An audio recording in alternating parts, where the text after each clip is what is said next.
बहुत शुक्रिया आपका। मैं मनोज काका को आमंत्रित करता हूं, समाजवादी पार्टी के प्रवक्ता हैं। इस बार का चुनाव आपके लिए एसिड टेस्ट की तरह है।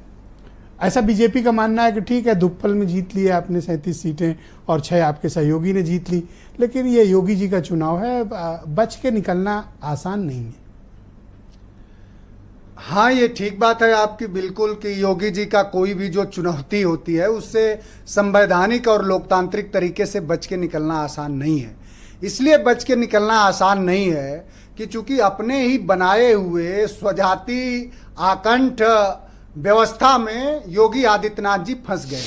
वो जिस भी विधानसभा में जहां जहां उपचुनाव हो रहा है, जब वो जा रहे हैं तो जनता पूछ रही, बहुत कौतूहल के साथ, जानते ही है मुख्यमंत्री को देखने जनता आती है, वहां बड़ा दिलचस्प वाकया हो रहा है। लोग पूछ रहे हैं, अरे मुख्यमंत्री जी आए, मुख्यमंत्री जी आए, क्या लाए क्या लाए? नौजवान कह रहे हैं, अरे ये तो वही मुख्यमंत्री आए जो पूरे अपने कार्यकाल में 18 के 18 पेपर लीक करा दिए।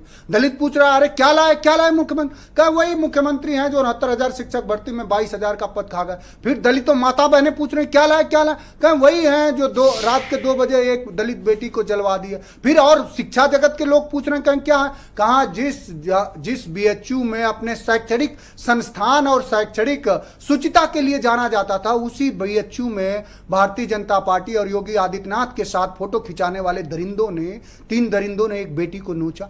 तो अपनी ये उपलब्धता क्या बताएंगे? अब जहां जा रहे हो, तो आप कह रहे थे कि देखने आते हैं बहुत से लोग जी, आप तो कह रहे थे कि देखने आते हैं बहुत से। अरे देखने सुनने तो आपको भी देख सुन रहे हैं, ये जनता है, ये जनता अपने वोट से तय कर रही है। और योगी आदित्यनाथ जी जहां भी जा रहे हैं वो काम क्या कर रहे हैं ये भी सुनिए, उनका सरोकार क्या है। उनका चूंकि कभी भी वो संवैधानिक मान्यों और मूल्यों में, लोकतंत्र में विश्वास नहीं करते। वो जहां जा रहे हैं वहां कह रहे हैं कि जितने बीएलओ यादव हैं, जितने कुर्मी हैं, जितने मुसलमान हैं, इनका नाम हटा दो। उनसे ये सवाल यह है, और देश के निर्वाचन आयोग को भी समाजवादी पार्टी ने कई बार चिट्ठी लिखा है, क्या आप ये सुनिश्चित कर रहे हैं कि इस लोकतंत्र में पिछड़े, दलित और आदिवासी समाज और अल्पसंख्यक समाज अब वोटर नहीं है? अगर है तो आपके माध्यम से देश के मुख्य निर्वाचन आयोग को समाजवादी पार्टी ये कह रही है, ये अपील कर रही है कि आप सुनिश्चित करिए कि हर जगह जो समाजवादी पार्टी ने जो एप्लीकेशन दिया हुआ है, यादव का हो, चाहे मुसलमान हो, चाहे कुर्मी हो, चाहे दलित हो, वो भी बीएलओ रहे और वो भी वोटर होने के अपने निरपेक्ष भाव का मतदान कर सके। सीटें बढ़ गई समाजवादी पार्टी, अभी तो आपने आज बताया है कि समाजवादी पार्टी को आज आपके माध्यम से संज्ञान में आया। बाई इलेक्शन में तो चूंकि भारतीय जनता पार्टी घबराई हुई है, हताश है। नहीं, मैंने सीटें बांट दी क्या?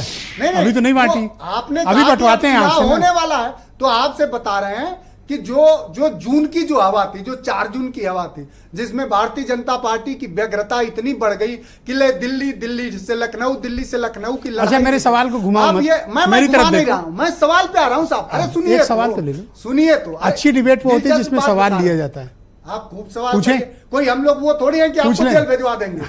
हम आपको जेल नहीं। अच्छा, आप ठीक है कर लेना, कोई बात नहीं। मुझे ये बताओ, क्या सीटें कांग्रेस को देती? किसको सीटें दी जाएगी, किसको सीटें नहीं दी जाएगी, ये तो जब तय होगा। जैसे आपने आज डिमांड नोट आया 5 सीटों का। भाई डिमांड नोट का तो अब कांग्रेस के साथी बताएंगे। देखिए डिमांड नोट क्या है कि लोग, क्या कांग्रेस की पोजीशन है कि 5 मांगे? जनतंत्र में, लोकशाही में लोग तय करते हैं कि किसकी राजनीतिक और सामाजिक हैसियत क्या है। और उत्तर प्रदेश की जनमानस ने यह तय करा है। सुनिए साहब, उत्तर प्रदेश की जनमानस ने और बहुजनों ने यह तय करा है, और प्रगतिशील सोच के सवर्णों ने भी, कि उत्तर प्रदेश समेत पूरे देश में अगर बहुजनों का सच में कोई नायक है, हृदय से कोई नायक है, तो उस व्यक्ति का नाम अखिलेश। सर, आप सोच रहे हैं कठिन शब्द बोल के और लंबे वाक्य विन्यास से आप शब्द को, सवाल को गुमराह कर देंगे। मैं हिंदी अच्छा, सवाल तो ले लीजिए। ये तो आपका बड़कपन है कि कम से कम हमारे शब्द का आप आदर कर रहे हैं। नहीं तो ये सवाल करने, आप सवाल करने देंगे, बात पे सवाल उठा देंगे। अब तो हो सके कल आप पर भी एफआईआर हो जाए। आप सवाल ही नहीं पूछने दे रहे हो, आप तेज बोल के सोचते हो सवाल ना पूछा जाए। खिलाफ भी अगर अन्याय होगा तो समाजवादी पार्टी ठीक। तो अब मेरा ये कहना है, कांग्रेस को कितनी सीटें दी? इनकी एलिजिबिलिटी क्या है? कांग्रेस को कितनी सीटें दी जाएगी, हमारे पास कितनी सीटें? 5 चाहिए। अभी समाजवादी पार्टी 10 सीटें पे काम कर रही है। कितनी? और उस 10 सीटों में 7 सीटों पर समाजवादी पार्टी की 24 के ही चुनाव में बढ़त है। आपको बता दें 3 इनके लिए बचती हैं। 3 बचती? नहीं 3 बचती है नहीं।